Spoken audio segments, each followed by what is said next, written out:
મહેસાણા જિલ્લાના બહુચરાજી વિસ્તારમાંથી આ સમયના સૌથી મોટા અને મહત્વના સમાચાર સામે આવી રહ્યા છે। રાજ્યમાં દારૂબંધીના કડક અમલ વચ્ચે સ્પેશિયલ મોનિટરિંગ સેલ એટલે કે એસએમસીની ટીમે બુટલેગરો સામે એક મોટો પ્રહાર કર્યો છે। બહુચરાજી પોલીસ સ્ટેશનની હદમાં આવેલા દારૂના કાળા કારોબાર પર એસએમસીની ટીમે અચાનક દરોડો પાડી લાખો રૂપિયાનો દારૂને મુદ્દામાલ જપ્ત કર્યો છે। મળતી માહિતી અનુસાર એસએમસીની ટીમે ગુપ્ત બાતમીના આધારે આ સમગ્ર સફળ રેડ કરી હતી।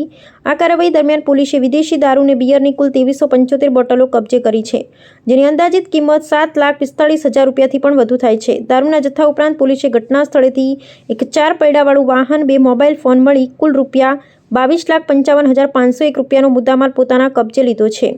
આ રેડ દરમિયાન એસએમસીએ સ્થળ પરથી 2 આરોપીઓની સ્થળ પર જ ધરપકડ કરી લીધી છે અને તેમની સામે કાયદેસરની કાર્યવાહી હાથ ધરી છે। જો કે આ કાળા કારોબારમાં સંકળાયેલા અન્ય 7 આરોપીઓ ફરાર થઈ જવામાં સફળ રહ્યા છે। હાલમાં એસએમસી અને સ્થાનિક બહુચરાજી પોલીસ દ્વારા આ તમામ 7 ફરાર બુટલેગરોને ઝડપી પાડવા માટે ચક્રો ગતિમાન કરવામાં આવ્યા છે। બહુચરાજી પોલીસ સ્ટેશનમાં આ અંગેનો ગુનો નોંધી આગળની તપાસ તેજ કરી દેવામાં આવી છે। એસએમસીના મેગા પ્રહારથી સમગ્ર વિસ્તારના બુટલેગરોમાં ભારે ફફડાટ વ્યાપી ગયો છે। અહેવાલ જયંતિભાઈ ઠક્કર, ન્યૂઝ 16 ગુજરાતી।